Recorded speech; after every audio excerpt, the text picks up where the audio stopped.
Welcome back to The Curious Developer. I'm Jesper Peterson from KDAB, and in this episode, which is number 2 of 3, I continue my interview with Nicolai Josuttis. We'll discuss his view on filter view from ranges in C++ 20, 23, and 26.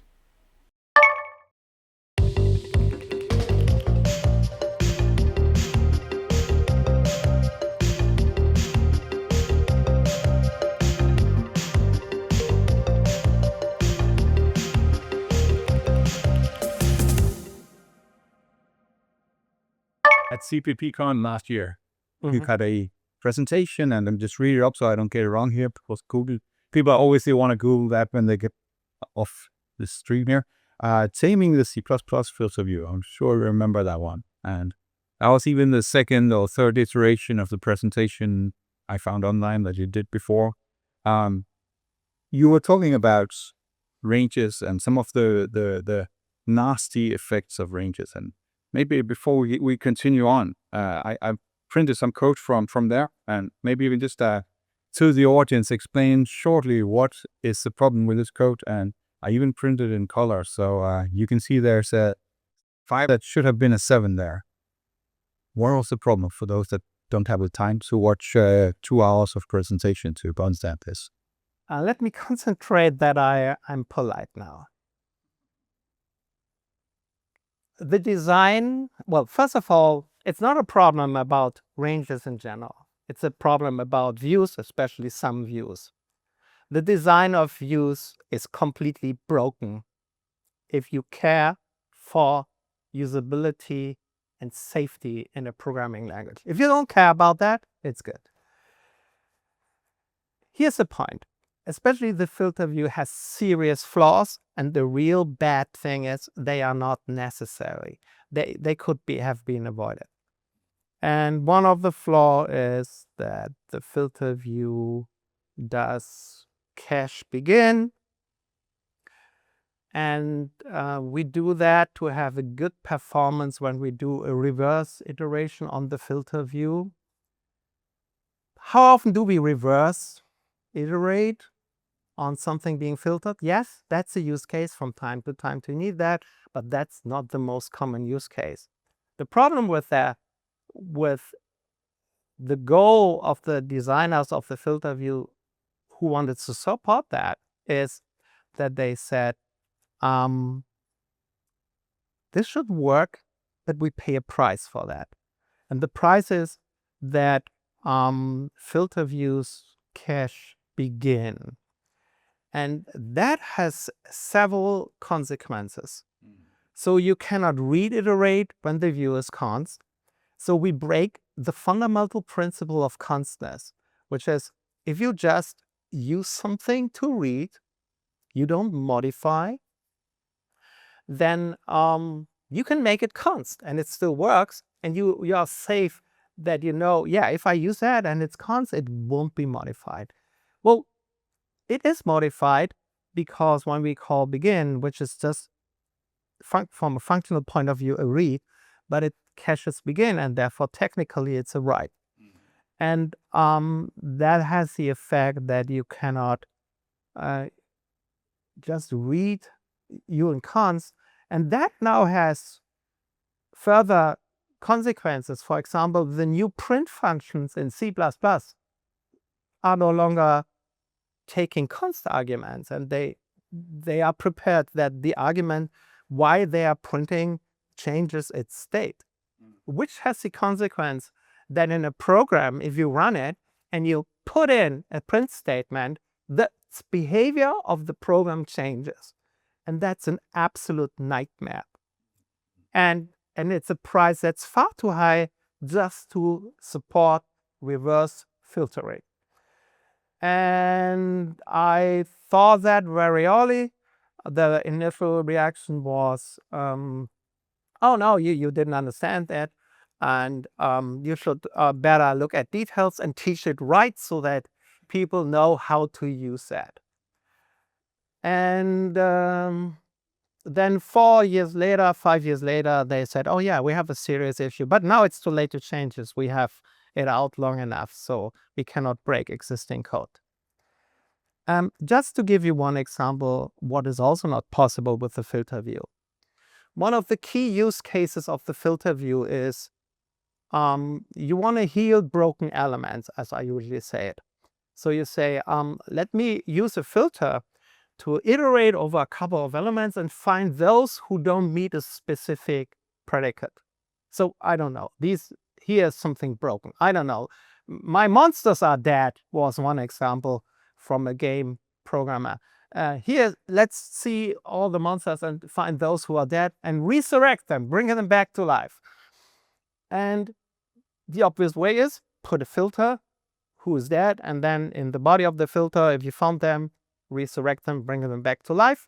But unfortunately, that's not allowed to do with the filter view. So the filter view has one consequence of its design is that when you use it to modify data, you cannot break the predicate. And yeah, so if the monster was dead, you cannot change that it was dead. And it's not a theory problem, it's a real problem.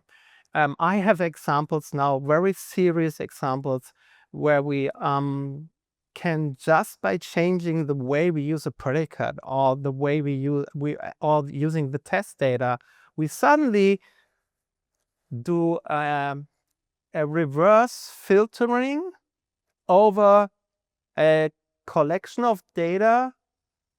Then suddenly we even might overwrite the begin or the end of that collection. And if we then combine them with move semantics, which is a modification, so we want to move some elements of a collection to somewhere else, it might happen that this filter view iterates beyond the borders of the collection. And that's a nightmare, because it means we are jumping to memory that belongs to other objects, and that memory is also moved just because the filter view is completely broken the way it is designed. I have to say it that way. Now, one problem is, I say very clearly what it is from my point of view. It's not the opinion of those who standardize the filter view. They think the design is great, or it's at least good enough that it's too late to change it. And everybody, really everybody who is listening in my trainings cannot believe that we standardize such a mess and such a nightmare. I will have in very few days, so maybe if you when you hear this interview, out a paper that's called the filter view fiasco, that will tell you in 5 days, not 5 days, in 5 pages, and tell you just by a simple example what's broken. And it's such a great technology. It's a technology to compose views, to really deal with collections in a very sophisticated descriptive way. And it's just broken because of huge design mistakes by people who did that for 10 years. And when you ask them, why did you do that? And I think it's useful.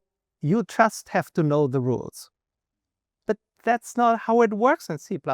When formally and programmers have to know very, very complicated rules and cannot use all the use cases they want and that are obvious, you have a problem.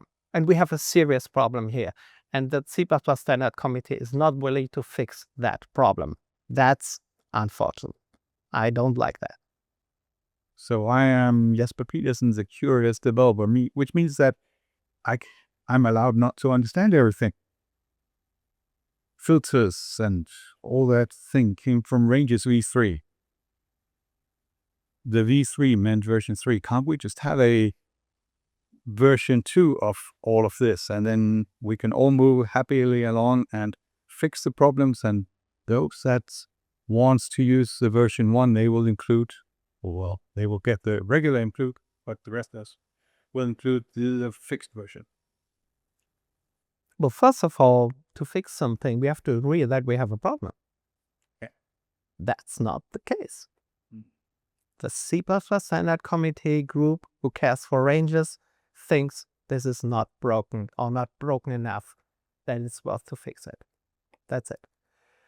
The other thing is ranges v3 is just a library in the market. It's not a standard.